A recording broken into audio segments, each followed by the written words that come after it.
Nous voilà devant la gare de Lyon. C'est la deuxième gare de Paris par son trafic avec 100 millions de voyageurs en 2018. Eh bien, c'est ici que les Chinois de France ne peuvent pas s'empêcher de penser à l'Institut franco-chinois de Lyon, car cet institut a formé de nombreux étudiants chinois et il a surtout contribué à renforcer les relations franco-chinoises. Le 26 mars 2014, le président chinois Xi Jinping a rendu visite à cet institut. C'est dire son importance.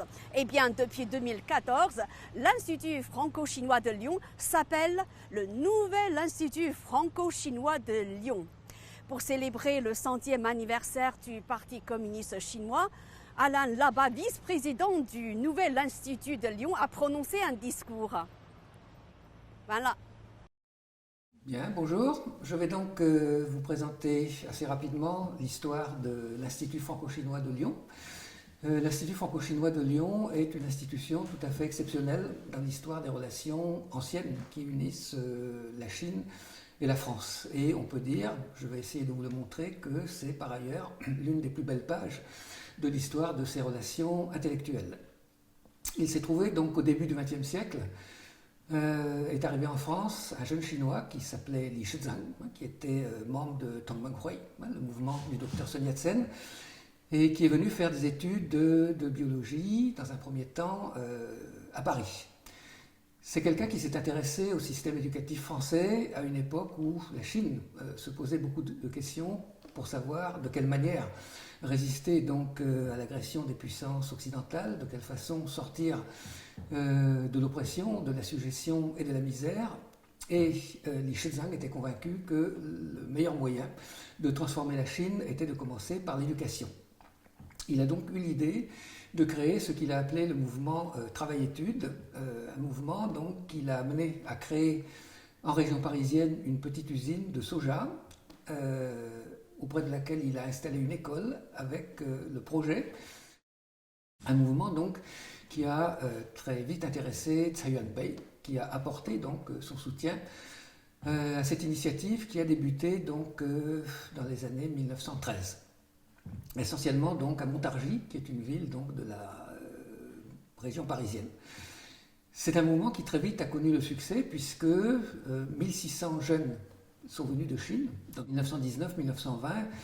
Dans toute l'Europe, suite à la Première Guerre mondiale, il y a des difficultés économiques très sévères, un chômage très important, et ces jeunes Chinois, essentiellement des garçons, mais aussi quelques filles, se trouvent dans une extrême difficulté, ils n'arrivent plus à trouver de travail, donc à financer leurs études. Et c'est dans ce contexte donc que, à l'occasion de la visite d'un ancien président du Conseil français en Chine, M. Painlevé, l'idée donc est discutée entre les autorités françaises et chinoises de créer en France une université. Lorsque ce projet est connu de ces jeunes Chinois qui se trouvent en France à l'époque, ils pensent légitimement que cette future université leur est destinée. Très vite, ils apprennent d'abord qu'elle sera installée à Lyon, parce que Lyon est la ville de France qui a les relations les plus anciennes avec la Chine. Ces relations remontent jusqu'au XVIIe siècle, et ensuite que cette université ne leur est pas destinée. Elle n'est pas destinée à ces jeunes gens qui se trouvent en France, mais elle est prévue pour accueillir des garçons et des filles qui seront sélectionnés et formés à Pékin, Shanghai, Guangzhou. Donc ces jeunes sont très mécontents.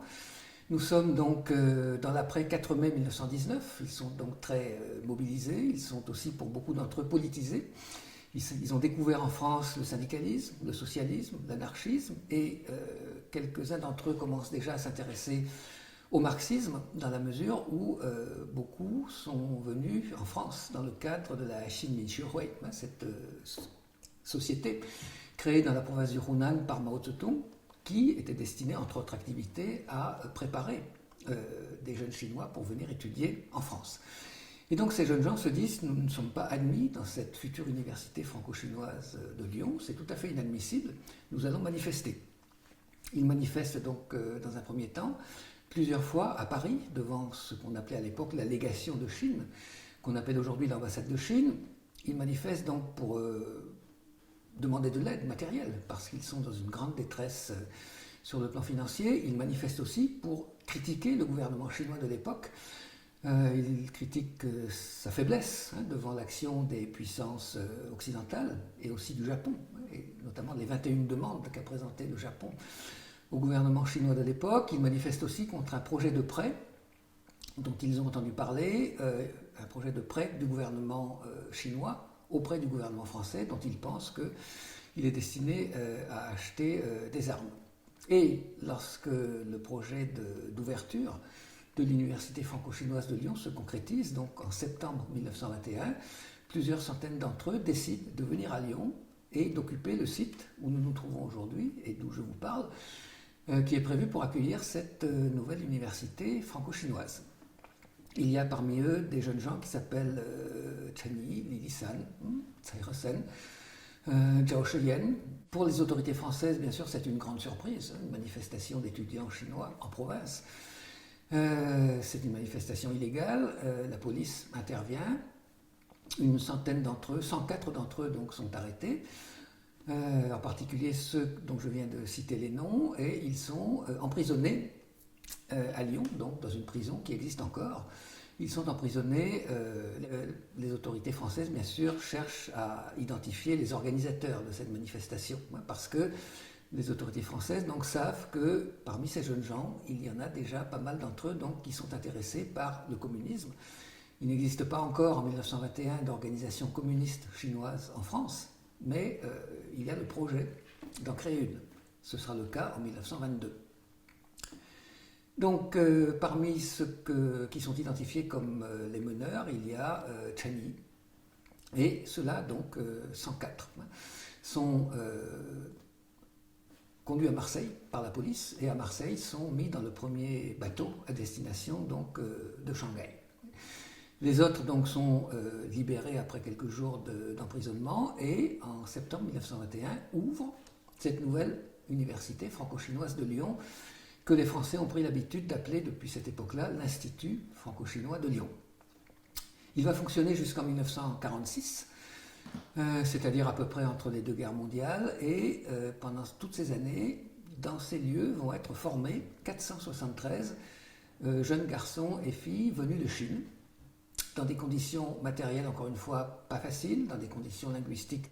Un quart de ces jeunes gens donc, et jeunes filles vont obtenir des doctorats. Ils vont étudier dans à peu près toutes les disciplines, scientifiques, littéraires, artistiques, et un grand nombre d'entre eux, donc, d'abord la plupart vont rentrer en Chine, et beaucoup d'entre eux, donc à leur retour, dans les années 1930-1940, vont laisser leur nom dans l'histoire scientifique, technologique chinoise. Tout près d'ici existe encore donc une vieille maison qui est aujourd'hui une boulangerie, et qui, dans les années 20, était le premier restaurant chinois jamais ouvert à Lyon. Et on sait que c'est dans ce restaurant, tout proche d'ici, que se réunissaient donc ces jeunes gens pour discuter de l'avenir de la Chine, comment sauver ce pays face aux Occidentaux et de plus en plus face au Japon, puisque dans les années 30, donc, il y a un fort mouvement donc, de soutien à la Chine, de soutien patriotique devant les agressions. On sait que Deng Xiaoping est venu plusieurs fois à Lyon animer des réunions. En 1924, il a passé 4 mois pour ses activités politiques. On sait également que Zhou Enlai est venu à plusieurs reprises et qu'il a également travaillé quelques semaines à Lyon, dans l'époque à Paris, Li Weihan, qui écrit toujours à son ami d'enfance Mao Tse-tung. Et c'est dans la correspondance entre ces deux hommes que l'on trouve pour la première fois écrite le projet de créer un parti communiste en Chine, à la création donc d'une organisation de la jeunesse communiste en Europe, dont le siège donc se trouve. Ces jeunes gens qui cherchent comment, Choko, comme on disait à l'époque, comment sauver la Chine. On peut dire d'une certaine façon, donc, cette histoire tout à fait exceptionnelle qui avait uni la Chine et la France en général et Lyon en particulier pendant quelques décennies est très largement oubliée des Lyonnais. C'est une histoire qui ressurgit curieusement en 2014 à l'occasion du 50e anniversaire de l'établissement des relations diplomatiques entre la France et la Chine. Nos deux pays donc décident à ce moment-là de visites d'État, dont celle du président Xi Jinping en France, et la ville de Lyon, la métropole de Lyon décide donc de l'inviter. Il est donc venu au mois de mars de cette année 2014, avant même sa visite à Paris, ici même où nous sommes, et il a passé plus d'1 heure à regarder, visiter cette exposition et à discuter avec ces organisateurs. Nous avons été d'abord très honorés, bien sûr, mais aussi très surpris par le temps qu'il a consenti à cette visite et ensuite au moment de la discussion par l'intérêt et la connaissance qu'il avait de cet épisode des relations éducatives et politiques d'une certaine manière entre la France et la Chine, et il nous a expliqué que ce qu'on lui avait présenté dans cette exposition était très lié bien sûr à la naissance du Parti communiste chinois. Leur relation donc avec la Chine qui est déjà pour elle un partenaire majeur sur le plan économique, universitaire, touristique et dans d'autres domaines également. Voilà en quelques mots ce qu'est cette nouvelle structure qui souhaite bien sûr nouer de plus en plus de partenariats avec la Chine. Je vous remercie de votre attention et je souhaite au nom du président du nouvel Institut franco-chinois de Lyon, M. Thierry de la Tour d'Arthez, qui est en même temps président du groupe SEB, adresser nos chaleureuses et amicales salutations au gouvernement municipal de Tianjin et à tous ses collaborateurs en espérant que nous ayons très vite l'occasion de nous rencontrer physiquement, soit à Lyon, soit à Tianjin. Bonjour à tous, bienvenue sur la chaîne YouTube de Mandarin TV. Si vous êtes nouveau et que vous vous intéressez à la chaîne, alors abonnez-vous tout de suite à notre chaîne Mandarin TV sur YouTube. Pour cela, rien de plus simple, il vous suffit de cliquer sur le bouton s'abonner en bas à droite de la vidéo pour ne rien rater de l'actualité, des reportages et documentaires.